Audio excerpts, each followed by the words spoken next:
Bonsoir Marion Maréchal, vous êtes vice-présidente exécutive de Reconquête, le parti lancé par Éric Zemmour. Merci d'avoir accepté notre invitation. Est-ce que le président a raison de vouloir réindustrialiser la France et par là même acquérir plus de souveraineté ? Alors sur le principe, il a évidemment raison et il a fait du chemin depuis l'époque où il était ministre de l'économie, où il avait vendu Alstom aux Américains, donc tant mieux, il a tiré des leçons. Maintenant, ce qui m'apparaît un peu léger, on va dire, dans sa démarche, c'est que je le vois faire un tour de France et promettre des investissements et des subventions, mais je ne vois pas de plan véritable cohérent pour avoir une réponse structurelle sur la question de la réindustrialisation. Je m'explique. Pour que les industries se développent en France, il faut créer un écosystème favorable. Il ne s'agit pas simplement d'avoir l'État qui dit « je veux telle filière, je veux tel matériau et je suis…» Par exemple, encourager le nucléaire, ce qu'il fait. Par exemple, notamment, une fois de plus, après en avoir tiré les leçons, peut-être devrait-il d'ailleurs aller un cran plus loin, parce que la question de l'énergie, vous avez raison, sur le plan des coûts, est évidemment déterminant pour être compétitif en matière industrielle, et se poser peut-être à moyen terme la remise en cause du marché commun, du fonctionnement actuel du marché commun de l'électricité européen, après avoir bien sûr en premier lieu redressé notre économie pour ne pas nous rendre dépendants bien sûr des importations extérieures, mais au-delà de ça, je ne vois pas de cohérence quand on a un président de la République qui va au niveau européen défendre bec et oncle le Green Deal, qui va être un tsunami réglementaire extrêmement contraignant pour nos industries, bien qu'il ait annoncé qu'il faudrait une pause, donc admettant lui-même en réalité que ces contraintes vont être quand même très dures pour notre industrie. Quand on a un président de la République qui ne remet pas non plus en question le taux très élevé, parmi les plus élevés de l'Europe, de notre coût du travail, en France, qu'on a un président de la République qui nous annonce alors des baisses des impôts de production dont une partie ont été amorcées, mais dont je rappelle qu'elles sont 4 fois plus élevées qu'en Allemagne, et une fois de plus parmi les plus élevées de l'Union européenne. Donc si vous voulez, ce qui m'ennuie, c'est que je ne vois pas de réponse structurelle, à la fois sur le plan réglementaire, sur le plan fiscal, et de ce point de vue-là, je trouve que c'est assez insatisfaisant. Quand il parle de souveraineté européenne, est-ce que vous comprenez ce que ça veut dire, ça vous plaît, ou vous considérez que ça n'existe pas, que souveraineté européenne dans la même phrase, c'est un oxymore? Alors je pense qu'il confond déjà le mot indépendance et souveraineté, ce qui n'est pas tout à fait la même chose. Je pense qu'il veut parler d'indépendance. Il n'y a pas de souveraineté européenne en ce sens qu'il n'y a pas de peuple européen. Donc voilà, entendons-nous. Maintenant qu'il vise l'indépendance européenne, c'est une chose, mais je pense qu'il ne s'en donne pas tout à fait les moyens.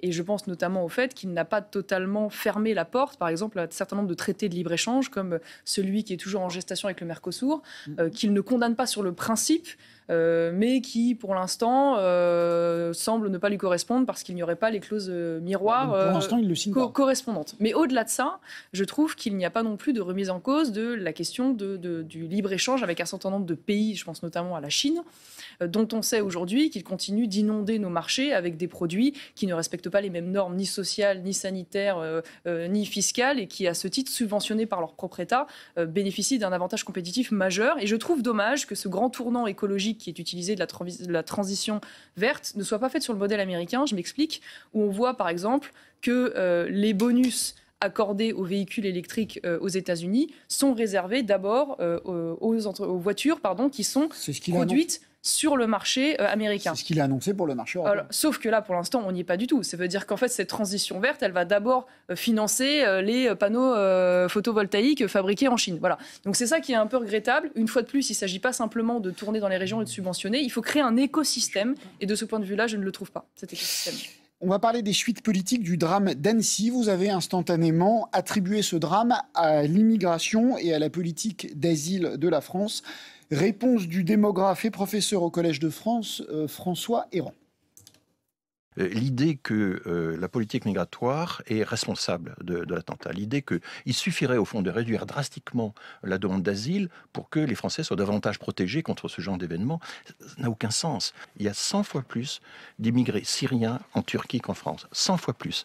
Il y en a 18 fois plus en Allemagne qu'en France. On n'a pas 100 fois plus d'attentats en Turquie, on n'a pas 18 fois plus d'attentats en Allemagne. Et je trouve que les raccourcis qu'on a pu entendre, du genre la politique migratoire tue, qui est quand même un extraordinaire raccourci, c'est Olivier Marleix qui a dit ça, me semble complètement en dehors de la réalité.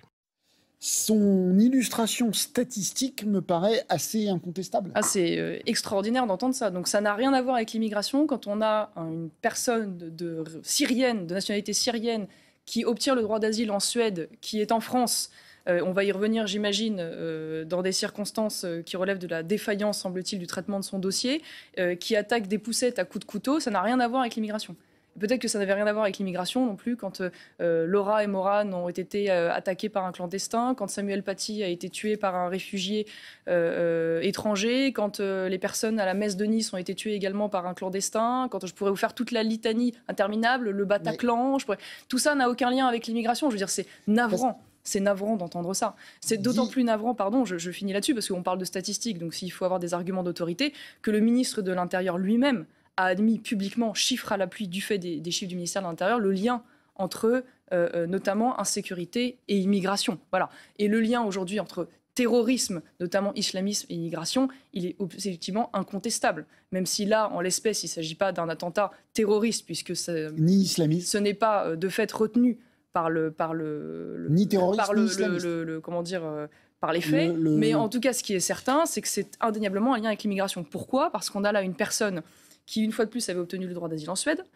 qui en a fait la demande en France alors qu'elle n'en avait pas le droit. Il aurait suffi que l'OFPRA, donc l'organisme en charge du contrôle de ces dossiers, ouvre simplement le dossier européen Eurodac, qui est le dossier européen des demandeurs d'asile, pour constater qu'il n'avait pas le droit à cette demande. Et de ce fait-là, il aurait dû d'ailleurs ne pas se maintenir en France. Parce qu'il faut savoir que quand vous obtenez le droit d'asile en raison des accords de Dublin dans un des pays, vous ne pouvez pas vous maintenir plus de 90 jours sur un autre territoire. Donc il y a indéniablement une défaillance de l'État.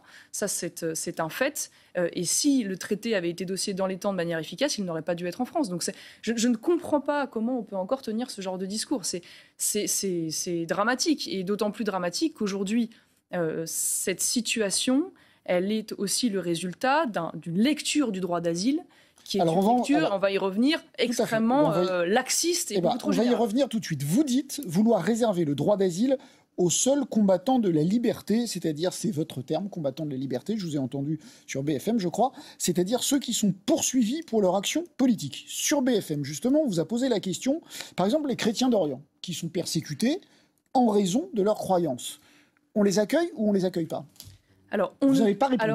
Si, j'ai tout à fait répondu. J'ai dit que j'étais pour le maintien des communautés de chrétiens d'Orient dans leur pays d'origine. Donc je suis pour aider ces populations, défendre ces populations sur place et leur éviter l'émigration, qui est un drame, parce que malheureusement donc on ne les accueille pas. Donc des gens qui sont aujourd'hui persécutés au nom du christianisme, on ne les accueille pas. Pardon de vous dire en fait qu'aujourd'hui, si la lecture du droit d'asile, qui est celle que nous vivons aujourd'hui, a pour conséquence de devoir accueillir toutes les personnes qui subissent une forme de discrimination ou de persécution dans leur pays, mais c'est bien le drame d'ailleurs, dans leur pays en raison, et c'est tout à fait déplorable évidemment, mais en raison de leur orientation sexuelle, de leur origine, de leur religion. Permettez-moi de vous dire que vous allez avoir des centaines de millions, si ce n'est même peut-être un petit milliard, qui potentiellement pourraient avoir accès au droit d'asile. Et d'ailleurs, c'est ce que nous sommes en train de subir. Je suis désolée de vous dire qu'entre les années 2000... Ça serait déjà le cas. Il y a pas des... on est dans la Convention de Genève. Il n'y a pas des centaines de milliards, de centaines de millions de gens qui frappent à notre porte. Pardon de vous dire que nous sommes dans une augmentation continue et spectaculaire depuis des années. C'est pas la même chose que de dire des centaines de millions. Mais excusez-moi, quand on passe de 38 000 dans les années 2000 à 168 000 aujourd'hui, que nous avons dans l'ensemble des pays européens une explosion de ces arrivées. Pour dire les choses clairement. Pour dire les choses clairement, nous sommes... L'homosexuel est passible de la peine de mort dans, je crois, encore une dizaine de pays du monde, par exemple le Nigeria, l'Iran, le Yémen ou la Mauritanie. Si un homosexuel qui vit dans un de ces pays-là demande l'asile parce qu'il sait qu'il risque la peine de mort à cause de son orientation sexuelle, on lui dit non. Pardon, monsieur, mais moi je suis une responsable politique française. Mon premier devoir, c'est d'abord de garantir la sécurité, la prospérité de mon pays. Je vous le dis très franchement, j'assume de vous dire qu'aujourd'hui la France n'a plus les moyens de pouvoir accueillir l'ensemble des personnes discriminées dans le monde. Elle n'en a plus les moyens sociaux, elle n'en a plus les moyens identitaires, elle n'en a plus les moyens économiques. Voilà. Mais donc, mais donc vous le renvoyez. Mais c'est très important, parce que la conséquence de cela, c'est qu'on fait venir massivement des populations sur le territoire, parfois de manière subie, parce que la réalité aujourd'hui, c'est que les demandeurs d'asile sont une filière d'immigration clandestine. C'est ça qui est en train de se passer. Ça veut dire que les personnes arrivent sur le territoire de manière clandestine, font cette demande d'asile, dans la majorité des cas en sont déboutés et ne quittent jamais le territoire français. Je comprends. Voilà. Donc, les passeurs le savent très bien et l'utilisent et font même mentir. Un Mauritanien ou un Iranien qui demande l'asile parce qu'il risque la peine de mort à cause de son orientation sexuelle qui est en France, mais vous le renvoyez dans son pays. Pardon de vous dire que... pardon de vous dire qu'il n'y a pas que la France en réalité qui peut accueillir ces personnes. Il y a aussi des pays limitrophes. S'il est Dublin, il y a des pays, excusez-moi... Mais vous ne pouvez pas vous servir de ça pour la Suède. Non, excusez-moi, il y a des pays aujourd'hui en Afrique qui peuvent accueillir les persécutés africains. Il y a des pays au Moyen-Orient qui peuvent aussi accueillir les persécutés d'autres pays du Moyen-Orient. Ça n'est pas nécessairement, je suis désolée de vous dire, à l'Europe de devoir porter à bout de bras l'ensemble des drames et de la misère du monde. Vous assumez le fait que vous ne l'accueillez pas. Concrètement, j'assume parfaitement cela parce que quand je vois les conséquences sur le plan social dans notre pays, quand je vois qu'aujourd'hui, et ça c'est pareil, des chiffres de l'Office français de l'intégration et de l'immigration, qu'il est constaté qu'il y a à peu près 36% des migrants qui arrivent sur le sol français qui souffrent de troubles psychiques et psychiatriques, avec donc un taux de dangerosité indéniable. Et on en a vu les conséquences dramatiques à Nice. Que de ce fait-là, d'ailleurs, nos services publics et notamment hospitaliers sont en embolie absolue. Quand on voit ce que ça peut représenter, en effet, en matière de risque terroriste, quand on voit les difficultés d'intégration de ces personnes, parce qu'évidemment, à partir du moment où nous n'avons plus des conditions d'assimilation correctes, c'est des personnes qu'on condamne à la marginalité professionnelle, qu'on fait peser une fois de plus sur nos politiques sociales. Sinon, c'est la mort. Je vous le dis. Chez eux, c'est la mort. Quand je vois aujourd'hui les conséquences pour notre pays, c'est aussi la mort pour nous, pardonnez-moi de vous le dire, mais quand on a des bébés qui sont aujourd'hui poignardés dans des poussettes, quand on a une petite Lola qui est massacrée parce que tous les homosexuels qu'on accueillerait ne tueraient pas. Excusez-moi de vous dire, évidemment que tous les homosexuels qu'on accueillerait ne tueraient pas, mais néanmoins aujourd'hui, la part de violence et d'insécurité liée à l'immigration, elle est phénoménale. Je veux dire, le ministre de l'Intérieur, une fois de plus, lui-même admet que si on enlevait les crimes et délits commis à Paris par des étrangers, on ferait chuter la délinquance de 50%. Quasiment d'ailleurs les mêmes chiffres à Marseille, 50%. C'est-à-dire que vous divisez par 2. Je ne sais pas si vous mesurez ce que ça veut dire. Non, mais là, là je ne vous parle d'immigration, je vous parle de droit d'asile. Non, là je vous parle des étrangers, simplement des étrangers. Voilà. Si en plus vous ajoutez à cela des personnes qui sont en situation de clandestinité, évidemment que ça participe encore davantage à la marginalité et au risque de violence. Vous demandez aussi pour les combattants de la liberté, que leurs demandes soient examinées sur zone, dans les pays étrangers. Oui. Les Républicains demandent la même chose. Pour éviter, évidemment, qu'il y ait un abus, qui est le cas aujourd'hui, ça veut dire que les personnes en état de clandestinité puissent ensuite se maintenir sur le territoire. Une femme afghane poursuivie parce qu'elle est femme, qu'elle veut faire des études, qu'elle refuse de porter le voile. On examine sa demande à l'ambassade de France et éventuellement après, on la fait sortir. Le consulat, l'ambassade de France, en effet, pour une fois de plus éviter les effets d'aubaine que nous subissons aujourd'hui et qui vont aller de mal en pis, parce que je rappelle que derrière cela... Il n'y a pas de présomption, de persécution pour une femme afghane, pour vous. Non mais, excusez-moi de vous dire, mais c'est toujours pareil, en fait. La demande d'asile, à l'origine, lorsque c'est pensé dans les accords de Genève, elle est censée tenir pour quelques centaines de personnes. Elle n'est pas censée s'adresser à des millions, si ce n'est même des centaines de millions de personnes. Moi, je pense qu'il faut revenir à cette lecture pour ne pas en subir tous les abus que nous voyons aujourd'hui. Je rappelle que nous avons aussi une explosion des mineurs isolés, vous l'avez constaté. Ça coûte aujourd'hui à la France près d'1 milliard par an. Alors on peut dire, après tout, les Français, vous avez qu'à travailler davantage, vous avez qu'à travailler plus longtemps, vous avez qu'à payer plus d'impôts, vous avez qu'à vous barricader davantage dans vos résidences et puis accepter une dose supplémentaire de vivre ensemble. Moi, je vous dis aujourd'hui, je pense que les Français sont très majoritaires à ne plus vouloir cela. Tous les sondages le démontrent. C'est peut-être même l'une des rares choses qui fait consensus en France, quasiment dans toutes les familles politiques. Donc je suis d'autant plus surprise qu'Emmanuel Macron ne dépasse pas son incapacité à trouver une majorité à l'Assemblée en allant vers le référendum, parce que là, il trouverait une majorité française très large. On peut aussi de temps en temps entendre les Français. Je veux dire, on peut aussi les entendre s'ils refusent la répartition des migrants dans leur campagne, s'ils souhaitent la suppression du droit du sol, s'ils veulent moins d'immigration, s'ils veulent, ce qui est le cas dans les sondages, la réémigration des délinquants étrangers, il y a peut-être des raisons. Voilà, le rôle d'une femme ou d'un homme politique de premier plan, comme vous, n'est pas forcément d'endosser ce que veulent les Français. Ah bah si, déjà, d'une manière générale, c'est quand même dans la mesure du possible de les écouter, mais surtout de regarder la réalité en face. Moi, ce que j'entends quand j'entends votre professeur, c'est quand même un déni de réalité qui est absolument sidérant. Okay. Voilà. Donc je vous dis, quand on a aujourd'hui des bébés qui sont massacrés dans des poussettes, remettons en cause quand même notre système d'asile, parce que ça veut dire que notre système d'asile aujourd'hui permet à des personnes avec ce genre de profil d'être sur notre territoire, et donc tirons-en les conclusions. Voilà. Le débat sur le port de l'abaya refait surface comme régulièrement. Voilà ce qu'en pense le coordinateur de la France Insoumise, Manuel Bompard, sur France Info ce matin.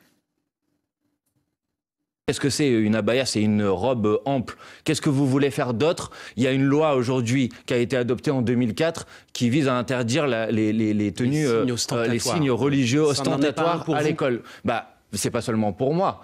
J'ai entendu par exemple, vous l'avez dit vous-même, le CFCM dire ce n'est pas une tenue religieuse. Il peut peut-être y avoir des gens qui portent cette tenue avec une motivation religieuse. Et aujourd'hui, la pratique, c'est de discuter avec les personnes qui la tiennent pour vérifier si ça correspond à une motivation religieuse ou pas. Qu'est-ce que vous voulez faire d'autre? Vous allez commencer à réglementer la longueur des jupes, l'ampleur des vêtements. Vous allez faire l'Iran à l'envers, vous allez faire la police du vêtement. Non, vous pouvez pas parce que vous allez rentrer dans une logique dans laquelle vous sortirez jamais.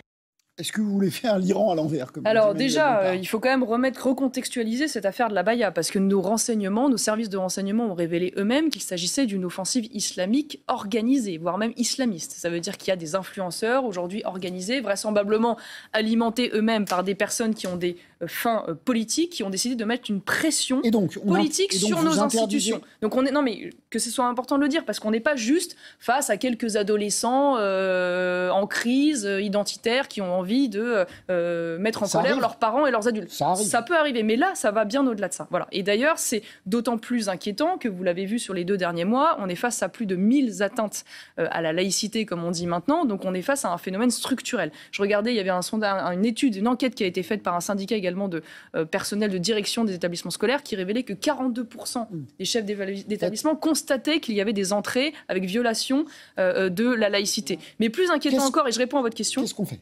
Je réponds à votre question, c'est que cette enquête révèle que dans l'immense majorité des cas, les faits ne sont pas remontés. Pourquoi? Parce que les chefs d'établissement en question ont peur, après cela, qu'on leur reproche de ne pas faire leur travail, que les établissements en question puissent être stigmatisés, mais surtout ce qu'ils disent, c'est qu'ils se sentent démunis. C'est-à-dire qu'en fait, ils ont le sentiment qu'au-delà du dialogue qu'on leur impose, il n'y a pas véritablement de panel de sanctions, que les sanctions d'ailleurs sont inadaptées, qu'on les laisse seuls face à la définition de ces vêtements. Et donc qu'est-ce qu'on fait? Moi, je vous le dis très simplement, je pense qu'il faut une fermeté absolue sur la question du respect de la loi, sur la laïcité en ce qui concerne bien sûr le voile, et sur les abayas.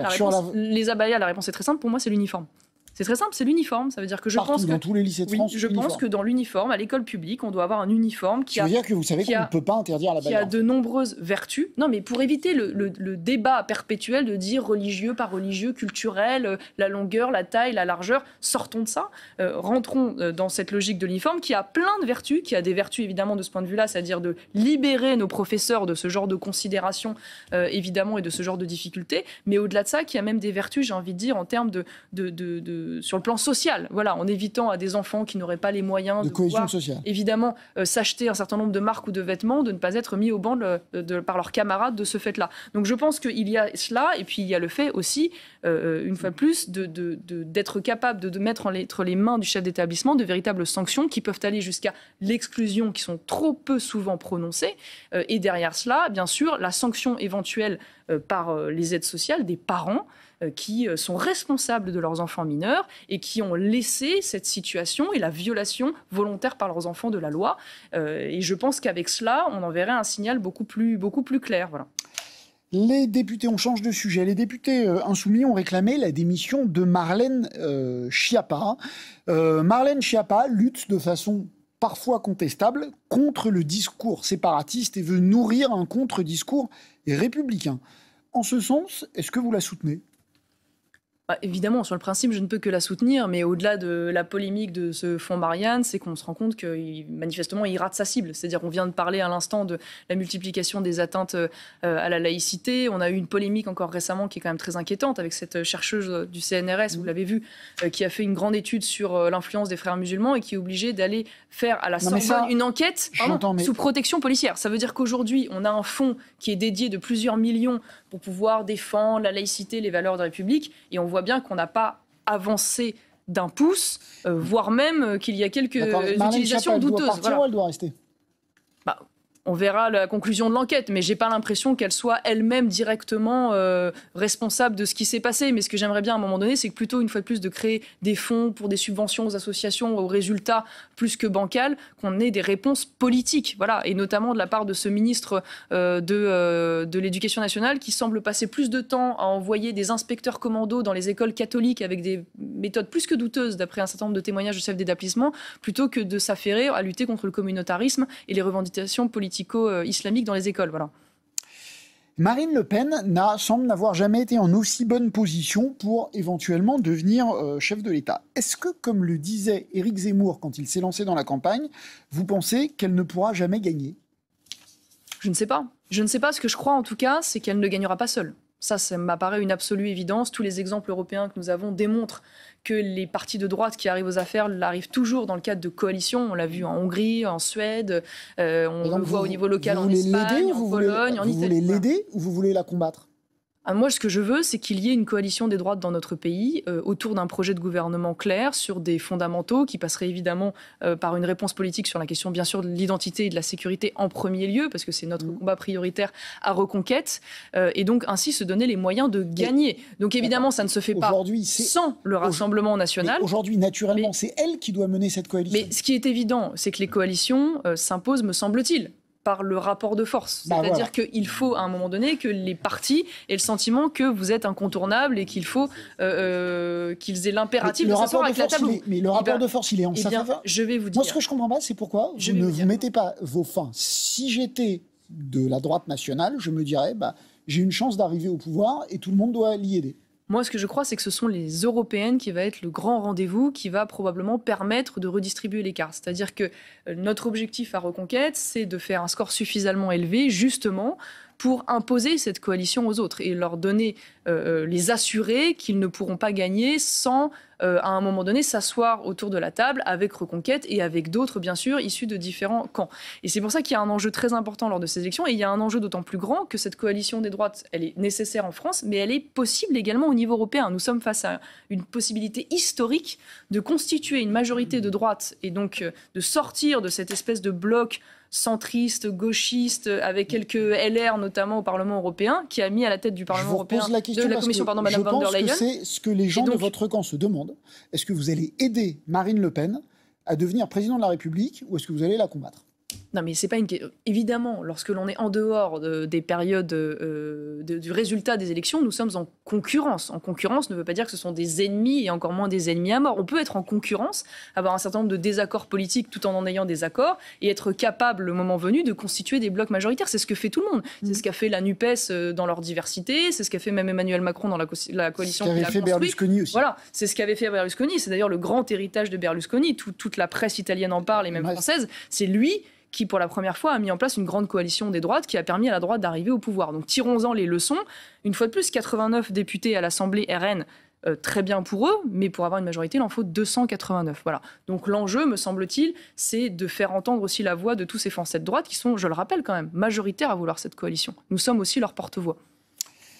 On va voir 3 photos de tête de liste aux européennes. Alors, il y a vraisemblablement Jordan Bardella, il y a vraisemblablement François-Xavier Bellamy et il y a vraisemblablement vous. Écoutez, comme vous l'avez dit, je souhaite être tête de liste. J'en ai fait la requête auprès d'Éric Zemmour. Je m'y prépare. Je tâche de m'en donner les moyens. Maintenant, la décision sera prise en temps et en heure. Voilà, par qui ? Par le parti, par la direction du mouvement. Enfin voilà, c'est évidemment une décision. C'est Éric Zemmour qui va décider. C'est évidemment une décision. C'est Éric Zemmour qui va décider tout seul. Contre Éric Zemmour, ça m'apparaît absolument évident. Voilà.